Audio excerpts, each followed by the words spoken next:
Welcome to Hollywood narrator. तो दोस्तों, आज की हमारी मूवी है द बैड मदर। ये कहानी एक ऐसी औरत की है जो अपने पति की मौत के बाद अपने ही सौतेले बेटे के साथ वो सब करती है जो अपने पति के साथ रात में किया करती थी। मूवी की शुरुआत में हम देखते हैं कि जो नाम का एक लड़का अपने सौतेले बाप के साथ बैठकर लंच कर रहा होता है। वहाँ पर उसकी माँ भी होती है जो अपने बाप को पसंद नहीं करता है, और जो का जो असली बाप है वो एक टीचर है और वो इटली में रहता है।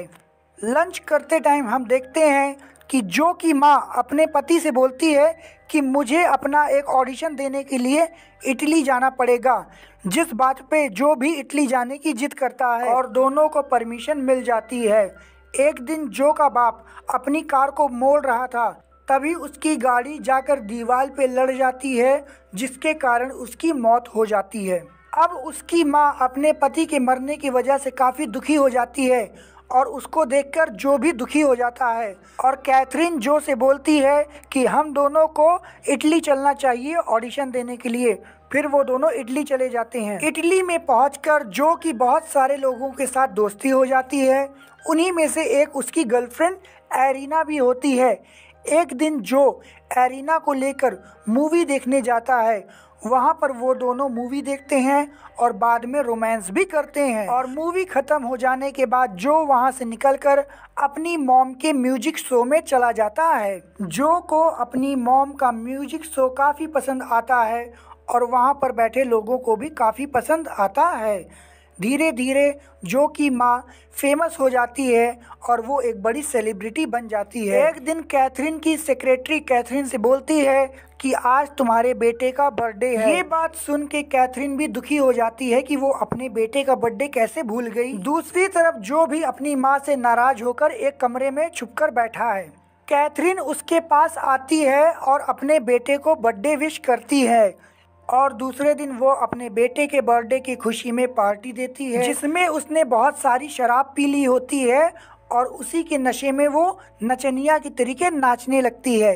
ये बात जो को बहुत खराब लगती है। इस बात से नाराज होकर जो अपनी गर्लफ्रेंड एरिना के साथ एक कोने में चला जाता है और कुछ करने लगता है। कैथरीन उसके पीछे पीछे आती है और उसको लगता है कि जो अपनी गर्लफ्रेंड के साथ सेक्स कर रहा है, लेकिन जब वो पास जाके देखती है तो वो हैरान हो जाती है, क्योंकि एरिना जो को एक इंजेक्शन दे रही होती है, जिसको देखकर कैथरीन को गुस्सा आता है और वो जो को लेकर घर आ जाती है। घर पर वो जो से पूछती है कि वो किस चीज़ का इंजेक्शन था, लेकिन जो उसको कुछ नहीं बताता। कैथरीन जब अपने बेटे का हाथ चेक करती है तो उसके हाथ में कई सारे इंजेक्शन के निशान होते हैं, और वो समझ जाती है कि जो ड्रग्स का नशा करता है, जिससे जो नाराज हो जाता है और वो कैथरीन का घर छोड़ के चला जाता है। लेकिन उसके पास रहने का कोई ठिकाना नहीं है, तो वो रात को लौटकर अपने घर पे आ जाता है और वो अपनी मॉम से बोलता है कि मुझे अपने डैड से मिलना है। फिर वो दोनों घर के अंदर चले जाते हैं। जो की हालत और ज़्यादा बिगड़ जाती है तो कैथरीन डॉक्टर को घर पे बुलाती है। डॉक्टर जो को चेक करता है और वो बताता है कि इसको कोई बीमारी नहीं है, ये सिर्फ नशा करता है और इसकी नशे की आदत छुड़वानी पड़ेगी। ये बात सुनकर कैथरीन भी बहुत ज़्यादा उदास हो जाती है, और एक दिन जब वो मार्केट से लौट रही थी और अपनी कार में जब वो बैठती है तो उसे वहाँ पर एक लड़का मिलता है। उस लड़के का नाम मुस्तफ़ा होता है, और ये वही लड़का है जो उसके बेटे को नशे की गोली बेचता है। वो दोनों वहाँ से मुस्तफ़ा के घर जाते हैं और वहाँ कैथरीन मुस्तफ़ा से कहती है कि तुम मेरे बेटे से आज के बाद नहीं मिलोगे। तो वो भी कहता है कि मैं उससे नहीं मिलूँगा, पर ये लो कुछ नशे की दवा, इसको अपने पास रख लो, हो सकता है तुम्हारे बेटे को इमरजेंसी में ज़रूरत पड़े। फिर कैथरीन अपने घर आ जाती है। जब कैथरीन अपने घर आती है तो वो देखती है कि उसका बेटा अब काफ़ी ठीक हो गया है, और वो उसके लिए कैंडल लाइट डिनर अरेंज करता है। और जब दोनों बैठ के डिनर कर रहे होते हैं, तभी जो को अपने ही हाथ का बनाया खाना पसंद नहीं आता और वो गुस्सा हो जाता है। कैथरीन भी फिर उसको वो ड्रग्स पकड़ा देती है, और जो उसको अपने अंदर इंजेक्ट करने के लिए इंजेक्शन ढूंढ रहा होता है, लेकिन वो इंजेक्शन उसको नहीं मिलता, तो वो अपने हाथ को काटने लगता है। जिसके बाद कैथरीन उसको रोकती है, तो जो अपनी माँ का हाथ पकड़ के अपने पैंट के अंदर डाल देता है और कहता है कि मुझे प्लेजर दो। दूसरे दिन कैथरीन अपनी म्यूजिक प्रैक्टिस करने के लिए अपने म्यूजिक ऑफिस में जाती है, जिसके पीछे पीछे जो भी वहाँ पहुँच जाता है। जो को वहाँ देख कैथरीन भी काफ़ी खुश हो जाती है और वो दोनों घूमने के लिए बाहर निकलते हैं और वो दोनों एक रेलवे फाटक पे फंस जाते हैं।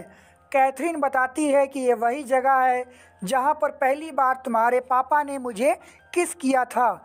इसके बाद कैथरीन जो को किस करने लगती है और फिर दोनों वहाँ से निकलते हैं और एक सुनसान रास्ते पे चले जाते हैं। उन दोनों की गाड़ी का टायर पंचर हो जाता है और कैथरीन गाड़ी का टायर चेंज करने लगती है। कैथरीन जब कार का टायर चेंज कर लेती है तभी जो उस कार को लेकर वहाँ से भाग जाता है और कैथरीन को ये बात बिल्कुल समझ में नहीं आती, तो बेचारी पैदल चलने लगती है और वो एक आदमी से लिफ्ट मांगती है। वो दोनों एक पेट्रोल पंप पे पहुँचते हैं तो देखते हैं कि उसकी कार वहीं पर खड़ी है, मतलब जो भी यहीं कहीं आसपास है। वो दोनों एक कैफ़े के अंदर जाते हैं और दोनों ड्रिंक करने लगते हैं। जो जब अपनी माँ को किसी अनजान मर्द के साथ देखता है तो वो काफ़ी गुस्सा हो जाता है और वो गुस्से में आकर काफ़ी तोड़फोड़ करने लगता है। अपने बेटे को ऐसे पागलों वाली हरकत करते देखकर कैथरीन उसके पास आती है और उसको समझाती है कि मैं इस आदमी के साथ केवल इमरजेंसी में यहाँ पर आई हूँ।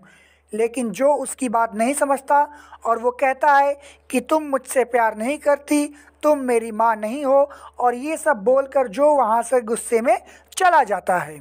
दूसरे दिन कैथरीन अपने बेटे को अपने असली बाप से मिलाने के लिए ले जाती है और जब वो वहाँ पहुँचता है तो वो अपने बाप के जूते को चुराकर चला आता है और साथ ही साथ अपने पुराने जूते भी वहाँ छोड़ देता है। और अगले दिन वो अपने बाप से मिलने दोबारा जाता है और बताता है कि मैं तुम्हारे बेटे का दोस्त हूँ, तुम्हारे बेटे की मौत हो चुकी है और तुम्हारी वाइफ कल उसका क्रियाक्रम करने के लिए चर्च जाएगी। ये बात सुनकर उसका बाप भी चर्च में पहुंच जाता है और वो वहां पर कैथरीन से मिलता है। वो दोनों बहुत समय बाद मिलते हैं और दोनों मिलके बहुत खुश होते हैं। कैथरीन बताती है कि जो तुम्हारा ही लड़का है, जिसके बाद वो जो को खींचकर एक थप्पड़ मारता है और फिर उसको एक्सेप्ट कर लेता है। और इसी के साथ ये मूवी भी यहीं ख़त्म हो जाती है। तो दोस्तों, अगर आपको ये मूवी पसंद आई है तो इस वीडियो को लाइक करिए और मेरे चैनल को भी सब्सक्राइब कर दीजिए। प्लीज़ यार सब्सक्राइब कर दो। मैं बहुत सालों से मेहनत कर रहा हूँ लेकिन आज तक सक्सेस नहीं हुआ। प्लीज़ कर दो ना यार।